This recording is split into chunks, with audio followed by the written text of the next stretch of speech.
Welcome to Gaia's Love, a podcast of brief messages to help humanity bridge the gap to the new earth. My name is Vivienne Gerard. It is my delight to be a scribe for consciousness today, sharing the wisdom that flows through from Source. Here we go.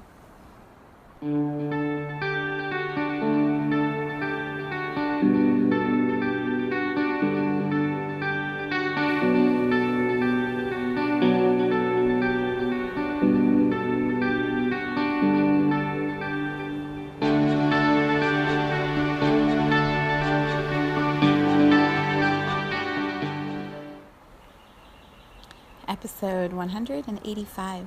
It is Thursday today. Absolutely beautiful again in Cincinnati, and I have the windows open while I have been meditating. This little bird has just been singing to me the whole time, so you may or may not hear that in the background, but it's just been the sweetest little symphony coming in through the window. It is warm and sunny, and everything continues to bloom. It's just beautiful.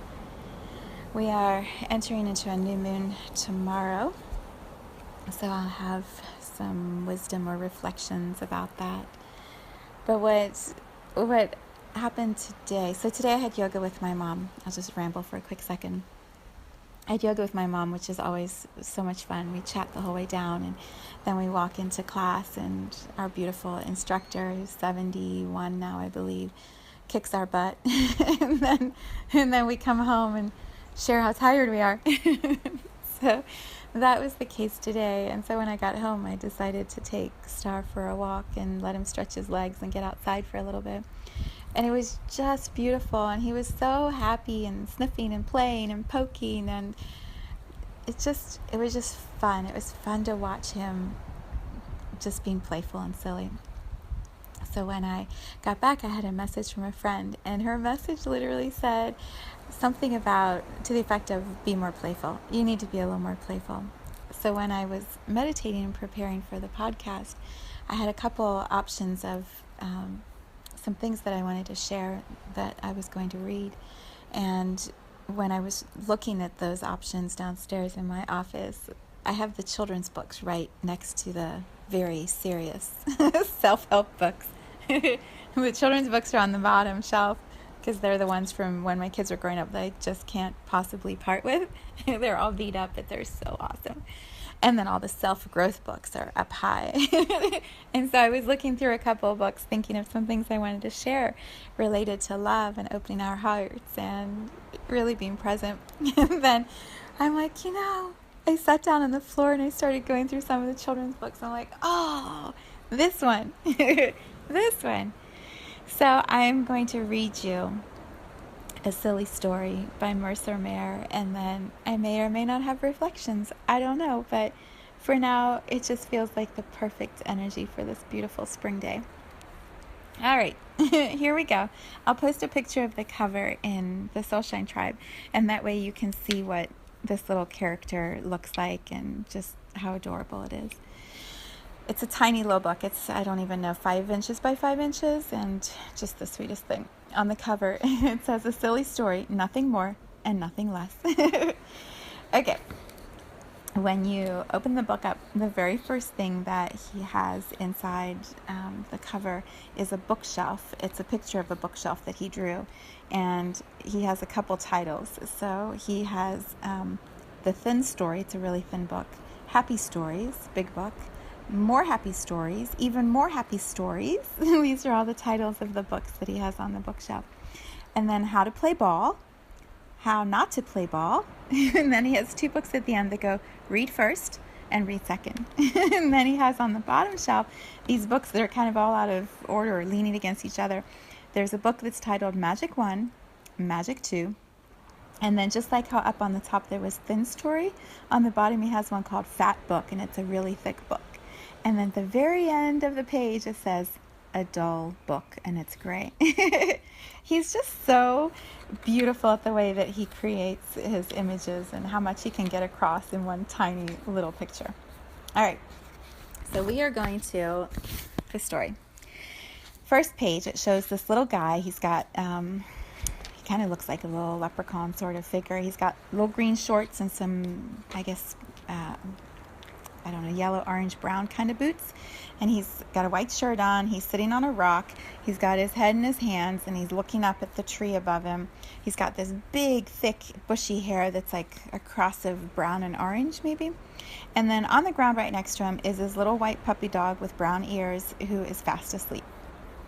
So it shows him sitting on the rock under the tree. And he says, I don't know, the character looks maybe 4 or 5, not super old. He says, once I had a silly thought while sitting in the shade. The next page, he's up looking under the rock. What if I'm not me? Perhaps I'm a rock, a dog, or a tree, thinking I am me. What a silly thought. So then it shows him. It says, I laughed so hard I fell right down, and then I thought some more. And he's literally fallen over the side of the rock, cracking up. So then he says, perhaps each time I smell a flower, it is smelling me right back. And it shows him with his nose in a flower and the dog with its nose against a grasshopper that's on the ground. Then he says, perhaps I'm not where I think I am. Where else can I be? Sitting in a tree? And it shows him flying up, like climbing up into the tree, and his butt's kind of sticking out of the top of the tree, and the dog's looking at this little fly that's up in the middle of the air. Or hiding underneath a stone. It shows him picking up the stone, and he and the dog are looking underneath, and there's like an ant that crawls out from under the stone. Hang on. Turning the pages and holding the phone is sometimes a little complicated. And what if I'm floating high up in the air, and I only think that I am sitting in the shade? So it shows him standing, looking up into the sky. And the dog has one paw over his ear, the other paw over his nose, and he's looking up at this little kid like, what? Then it says, perhaps up is down, and down is up. And I only think it's down. And he's upside down with his head on the ground doing a handstand. And the dog's like licking his arm. It's so cute. That silly thinking made me hungry. So I went home to eat. So it shows him and the dog walking off to go home. This is the part that kind of breaks my heart sometimes, because I feel like this happens so often, you know, with children and parents and the ways that we see life. So maybe I'll have comments on that at the end. It shows him sitting at the table. He's got a picture, so it's dad on the left, mom in the center. Mom and dad are talking. They both have their forks out and plates of food. He's in the chair on the other side, and he's holding his plate, not holding a fork, and kind of tilting it towards him. The dog's on the ground looking up at the table, kind of sniffing the food. Right behind mom is this cute little picture that this character must have drawn, and it says, silly picture, me, and it shows this happy little character, you know, like Mr. Happy, those little characters they used to have, and he's got wild hair and his tongue sticking out and he's smiling. But mom's not seeing the picture because mom's looking at dad. It says, my dinner lay there on the plate looking up at me. Then I had a silly thought. I thought, I may be something else, and not really me at all. Perhaps I am my dinner, thinking I am me. Suddenly it shows mom and dad really quiet, looking down, not talking, the little boy picking his plate up. And that made me laugh so very hard I fell right off my chair. And it shows everything messing everywhere, and he's cracking up. The dog's hiding under the table. Mom and dad are upset. It says, eat your dinner, my father said. Why must you be so silly? Dog's eating all the leftover food on the floor. Mom and dad are leaning over the table, upset with this little guy. Maybe I'm not here at all. Where else can I be? Perhaps I'm under the tablecloth, and I just don't know I'm there. You see him grabbing the tablecloth with his head underneath, and all the food's going everywhere. Mom and dad are not very happy. Stop that now, my mother said, and go upstairs to bed. She's got her hands on her hips, pointing with her finger. Red cheeks, dad's all red, arms crossed, tie still on. The little dog's just trotting off behind the little guy.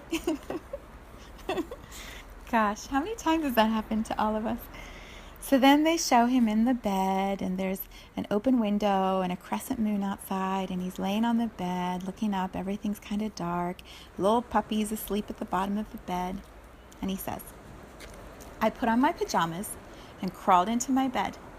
Before I knew what happened, I had a silly thought. Perhaps I am my pillow, and my pillow is really me. And it shows him and the pillow trading places, and the dog looking up like, what? That made me laugh so very hard. I fell right out of bed. It shows him literally falling headfirst out of the bed. The dog just looking like, what's going on? Perhaps I'm underneath the bed, thinking I'm on top. It shows him and the dog under the covers under the bed. All those silly thoughts running through my head made me very tired, so I closed my eyes. While I had my eyes closed, I had a silly thought. He's under the bed, under the covers. The dog's on top of the bed looking down at him. I don't remember what it was, because I fell asleep. Everyone's asleep. Dog in the bed, little guy underneath the bed. And then we end the book, and there's another bookshelf with some books on it. And it says on the books, A Very Dumb Book, Volume 1 long, Volume 2 longer, Volume 3 longest, and then a book with the number 3 on it. Another book that says Read More. On the bottom shelf it says A Good Book. Another one says Sad Stories. And then there's these tiny little books, and they go Little Book 1, Little Book 2, Little Book 3, Little Book 4. There's a tall book that says Tall Tales, and then the last one that says Buy This Book. Oh, I love this author so much. Okay, so why? Why would I share a children's book called A Silly Story? What if everything that author presented is actually what children think about? What if children see life from a completely different perspective than we do, and they have access to seeing and knowing things that we as adults, in our very wise wisdom of age, that even makes sense, in all that we have learned and studied, we know what we know. And so what a child might be sharing with us could not possibly be true. And so they're silly stories. We dismiss them. We tell them to stop telling stories. We shame them sometimes. We punish them. We try to have them conform to what we can see, feel, know right in front of us. And yet, that little character in the book could be experiencing smelling a flower, and that flower could be smelling that little character back. All that little one was playing with and just exploring, a soul in a human body, just playing around, just being silly, delighting in nature and food and tablecloths and pillows and beds and puppies. It's so fun. It's so much fun. And often as adults, we don't encourage that, and perhaps it's because when we were growing up, that wasn't always encouraged, and schools wanted us to fit into the box, and communities and families wanted us to conform to what was familiar. And so it's just been sort of passed on, right? Each generation to each generation. What is possible now, what I state very clearly in these podcasts is we don't know everything. We don't. We do when we're not in the body, when we're not in the physical. When we're infinite souls, we all know everything. When we're here in this human journey, here on earth, we only know what it is we allow ourselves to remember, what we allow ourselves to access, what we learn from those around us or see reflected in those around us. And yet, I believe that is changing. The younger ones that are coming in. I just shared with a friend of mine yesterday this book called The Children of Now.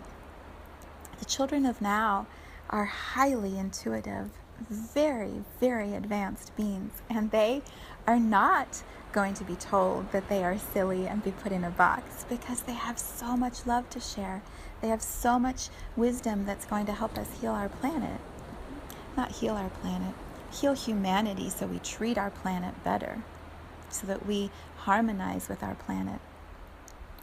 so perhaps this invitation as we step into the new moon tomorrow, as we sit in this container that I've created this week of really talking about love, full on, beautiful, amazing love, letting go of the fear, letting go of all the judgment and the doubt, and continuously choosing love. I can't even say it. Choosing love, returning to love. I combined those and made it a different phrase.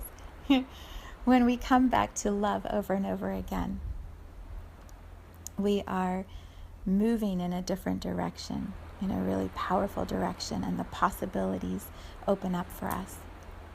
And so perhaps some of that guidance is going to come from our little ones, from the ones that are just being born, the ones that are 1, 2, or 3 and have really beautiful little things that they say, or big arms they throw around our necks that just ooze love into us. Perhaps it's from those that are just getting ready to start school and want us to play with them and explore crazy, cool, silly ideas with them. Perhaps it's the ones who are struggling in school and having a very difficult time being told no, being held back, being limited from sharing what they intuitively bring into consciousness, into humanity. So this invitation of a silly story is encouraging us, those who listen who are adults, encouraging us to pause when a little one brings us a silly story. Pause and perhaps play along. Ask a few questions. Why do you think you might be a rock? What do you think the flower would smell? If you're smelling the flower, what do you think you smell like to the flower? Right? Like, if you're a pillow, how would it feel to be a pillow? I mean, just play. What if we just play a little more? Might be fun, right? Thank you, Mercer Mayer, for the beautiful ways that you have shown us how to play and look at life differently, and how you bring it right into children's and parents' hands. You are an incredible gift to our planet. Okay, silly story.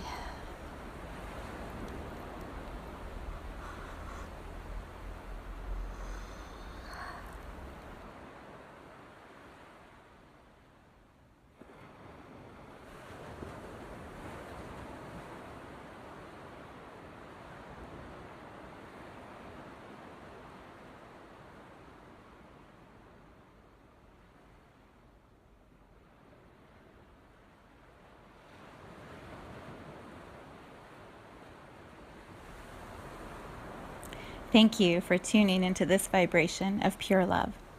I invite you to join me in aligning with the optimal health of your mind, body, spirit in the virtual community of Viv's Energy Gym. You can learn more at mysouljourney.com. Let's take this message of Gaia's love out into all of our relationships and communities today. So much love from my heart to yours.